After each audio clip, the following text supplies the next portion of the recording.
It's been a week. It's been another week. Congratulations, we made it. Still I'm going. detoxing this week. Still going. Good for you. Yeah.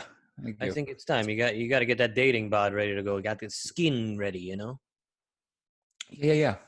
I've been thinking. So, like, these dates now I'm going to be going on, these virtual dates. Mm-hmm. Do you, like, dress up? Is it, like, is Zoom dating a thing now? Like, what's happening? What are people doing? I think people are. I think there's been some Tinder dates. There's been some Zoom dates. I hear from some friends who are female that a lot of guys are just showing up to these places, just dick out, ready to roll. It's absolutely wild times for horny people at home. Wow. So if you yeah. keep your dick contained, you might be doing better in the dating scene than those guys.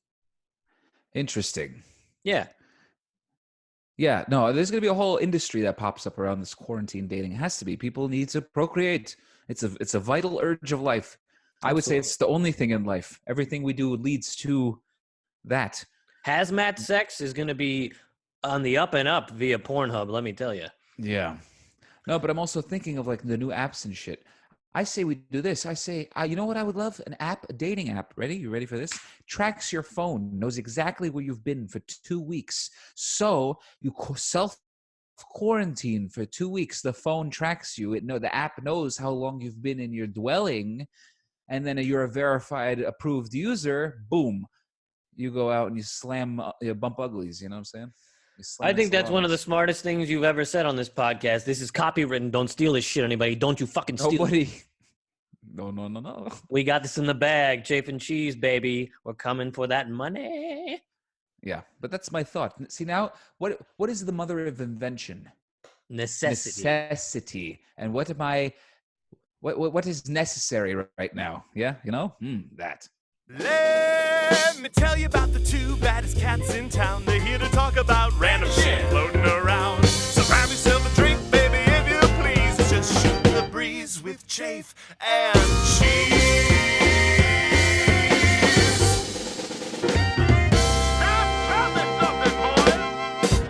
Well, chim chim chiroo and a ho hum too. Welcome to another rousing, riveting, rip roaring, rip torn, rip van winkle. Wow. Of an episode of Shooting the Breeze with Chafe and Cheese. I'm Chafe. I'm Cheese. And we're shooting the breeze today, baby. Oh, we got a good one. We got a good guest. He's back for round 2. One of our favorites, Adam Shapiro, will be joining us in 2 shakes of a lamb's dick. But for now, it's been a week of trial and error. What is happening on your head?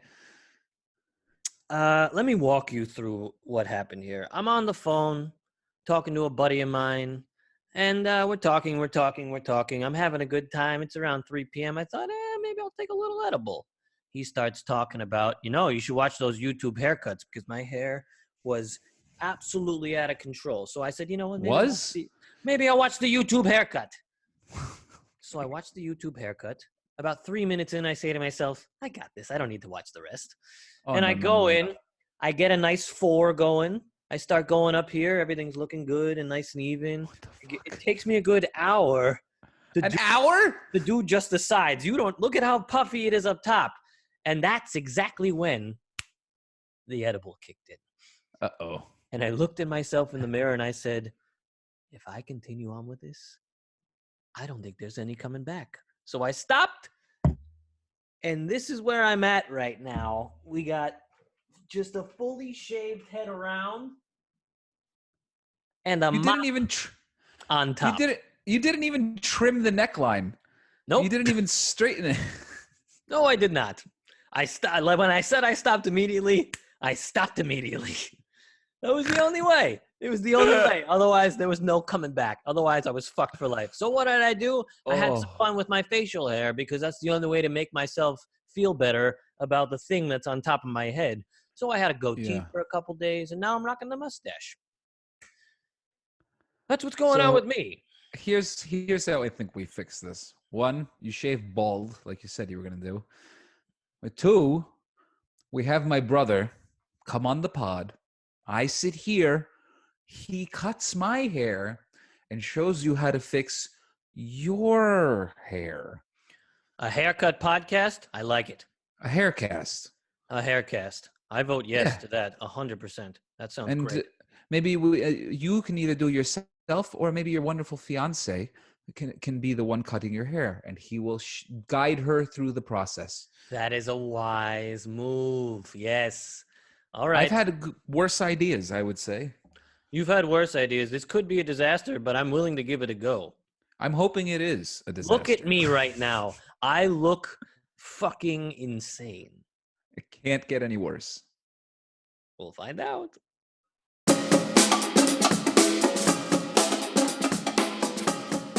Woo, baby. Look at this beautiful friggin' dude. Wow. Woo! Yes. Hey, guy. Yes. This man has been all over both TV and film screens, ranging from shows like the cult hit Sense8 to On TNT this side. Kingdom and the sadly short-lived but hilarious Trial and Error. You may have seen him in Aaron Sorkin's Steve Jobs or as Joel on The Affair. Oh, by the way, my man made a little trip to the Great White Way, playing Ogie opposite his amazing wife, Katie, in the Broadway sensation Waitress. He is also the voice of Levi O'Hara in the video game NBA 2K20, fulfilling the dreams of Jews around the globe. Also, Is my last name really O'Hara in that game? Amazing. yeah, you didn't know that? No. Wow. By Never the way, played an O'Hara before. well, you're an O'Hara. You're a Jewish O'Hara. Explain that. Speaking of Jews, by the way, in the upcoming little Showtime series, The Good Lord Bird, starring Ethan Hawke, you play what promises to be the most iconic role you may ever play of Jew Wiener. Jew Wiener, baby. Jew Wow. Wiener? Jew Wiener. Wiener. He is a comedic wonder with serious chops to boot, a father and a man with an incredible ability to make you feel like you are the only one in the room. Adam Wow. Shapiro, welcome to the freaking show, baby. God, it's so good to be back. I can't be too loud. I'll wake up the kid from the nap. This is a nap time podcast. Nap time podcast. We'll keep it light. We'll keep it light. Nap time. Keep it light. Keep it quiet. Keep it light. Nap time podcast. Speaking Nap time. of children, you've been rearing a child during the time of quarantine. What's that been like? What? No, it's insane. I mean, I honestly, there's good parts and there's bad parts. I have friends that are like having to homeschool like a 9-year-old and a 12-year-old and like get back into science class and stuff. I'm glad I don't have to do all that. Yeah. But a 2-year-old, man, it's 24/7. Yeah. And Wow. And he is alive and funny as hell in the videos I've seen. He's the best. He's kept it. I'm really glad to have him during this because I have no idea what I would be doing without him. I mean, no idea. Right now, I'm just a full-time chef for him. That's like my career is like 24/7 chef for him, and I make all the meals. And to be honest, guys, I kind of love it. Yeah. Did you make latkes the other night? I did make latkes. So I've been trying to like figure out ways of using everything in my fridge and my pantry. Yeah. Yes. And so I've been making some awesome stuff when I'm fully stocked, and then it gets weird as I start to lose ingredients. What's the weirdest thing you've had to concoct? You know what? I made Albie the other day a pineapple sundae because we didn't have any ice cream. So I just like cut up pineapple and put chocolate syrup on there and sprinkles and like cherry. It was delicious. That's pretty good. That sounds amazing. Yeah, He's why not? obsessed with it. And now he's like, can I get a pineapple sundae? Like it's like a thing. That's great. You've Wow. created a dish you didn't know existed. I made But I made the latkes just because I had so many potatoes. I needed to do something. I had to text you because those latkes, if you don't follow him on Instagram, this man knows how to put up content and make it look like it's the greatest fucking thing that ever happened to latkes. It is the best looking latke I've ever seen in my life. I've been really into cooking things and then filming them and putting them on Instagram. That's been my like outlet during this And quarantine. there's absolutely no sports, but we were given a gift. A gift from the sports gods. I mean, I don't know anyone who watches any sport who isn't thrilled that The Last Dance on ESPN exists. I don't think we've, as sports fans, ever been this sports starved. I mean, even for me during the worst time of year, I think it's kind of the end of summer where it's like preseason hockey highlights and baseball highlights, and I'm just like, oof, I can't watch SportsCenter right now. But this has probably been the longest sports drought in the history of the planet, right? Maybe ever, yeah. Gotta be. And to be given a gift like The Last Dance, 50 days or 45 days into no sports. I mean, I was like making popcorn. I was watching it live as soon as it aired. I couldn't be more excited about it. Katie watched it with me. Yeah, everyone is into it. Everyone's like, "Wow, this is as good as live sports. It's as good as any live entertainment's gonna get." The first 30 seconds, I was literally tearing up. That's how excited I was. Yeah. And when I heard that, the Bulls anthem come on, and that announcer like, "You're Chicago." I mean, yeah, it brings you right back. It really does. It really does. It's the highlight of quarantine, and probably will remain the highlight of quarantine. Also, there's something about watching old highlights where you're like, oof, if that guy played now, he would just get demolished. But that doesn't apply to Jordan. No, he's so graceful. It's poetry in motion. I know. You literally put Jordan on the court today, and you think he'd be dominated, but everybody else in the highlight, you're like, well. I mean, some of the whitest guys I've ever seen in my life are playing in the games against him. Oh yeah, I mean it's incredible. In that moment when he's playing the Celtics. No definition. Yeah, it's crazy when he's playing like the old Celtics that time, and he's just running train during the playoffs, and you're like, you are unbelievable. But you're playing a lot of white guys. You're playing some white guys with just no muscles. Yeah. No cool haircut. Just literally guys that look like you and I. Yeah. We missed the boat. It's amazing. It's hilarious. We could have been in the NBA. Definitely. But he really is like, there is no generation where he wouldn't be the best player. Period. It's incredible. I mean, I happen to think LeBron is on his level, and he's so big.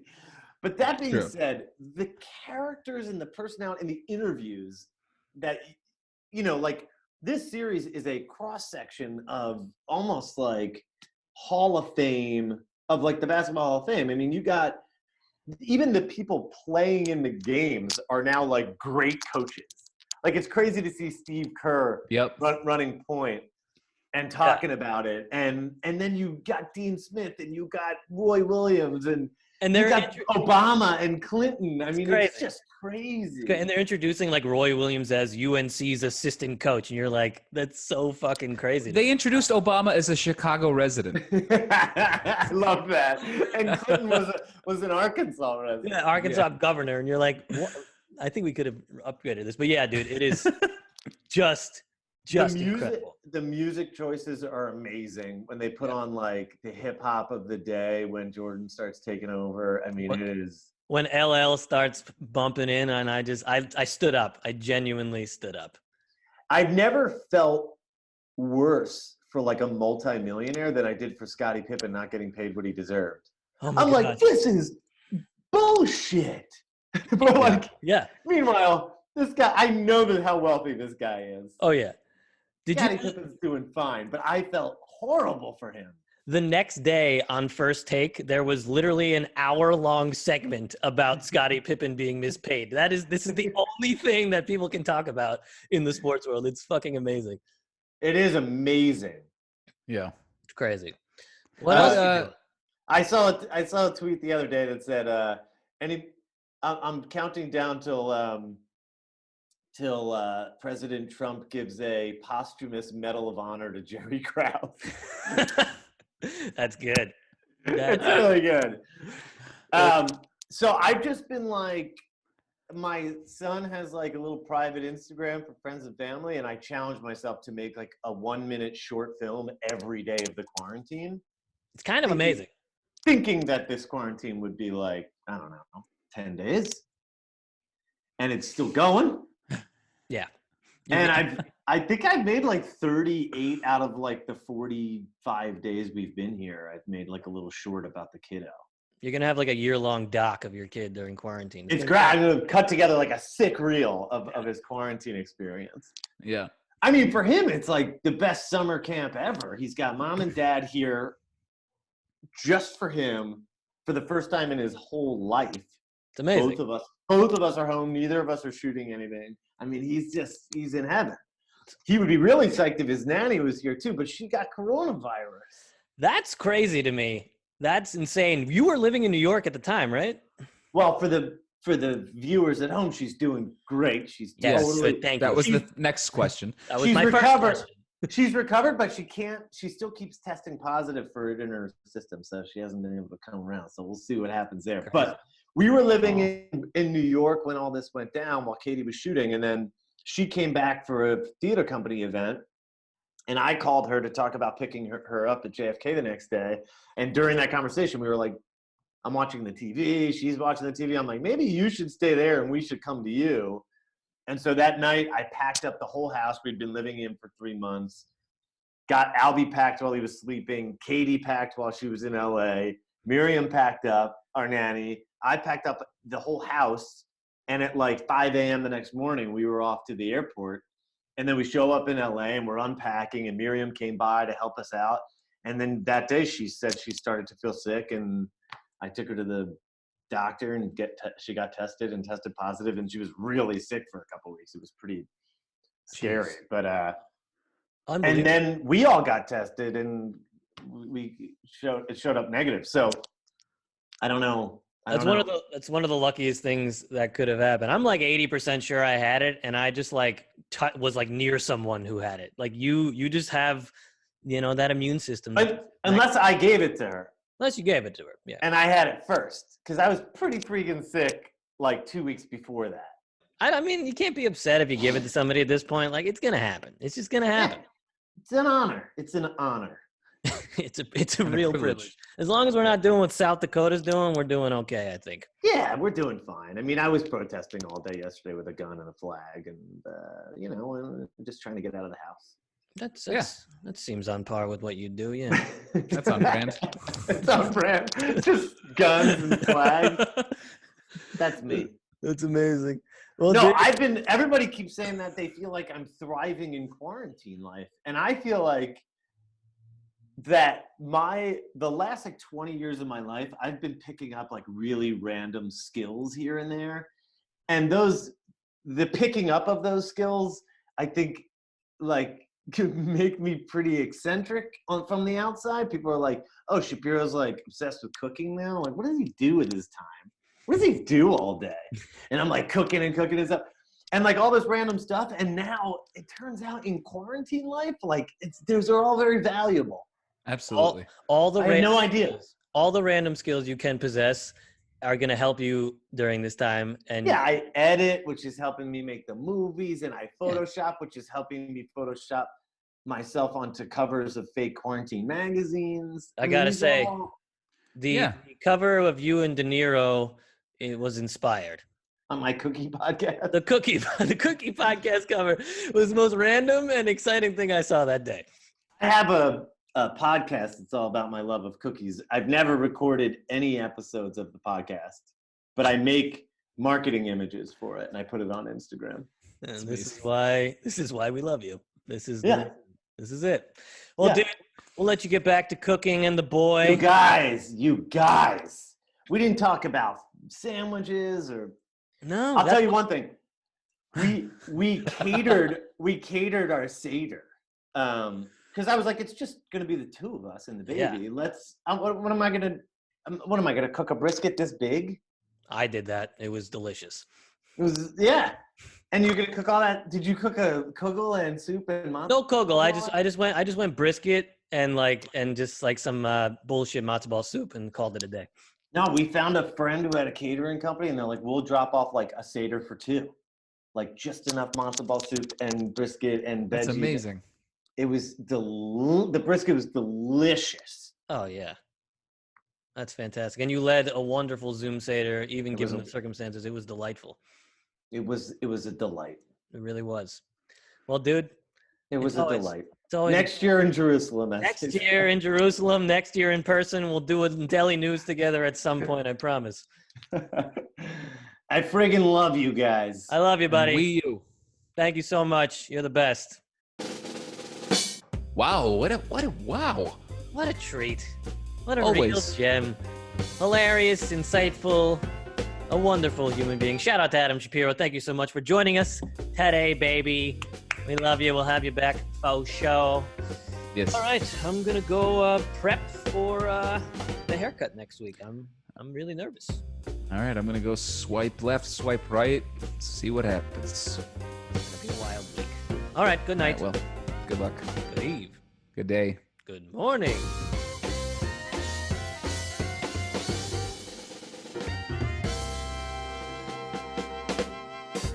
Hashtag Chafe and Cheese. Hashtag STB Podcast. Hashtag Tell Your Grandma.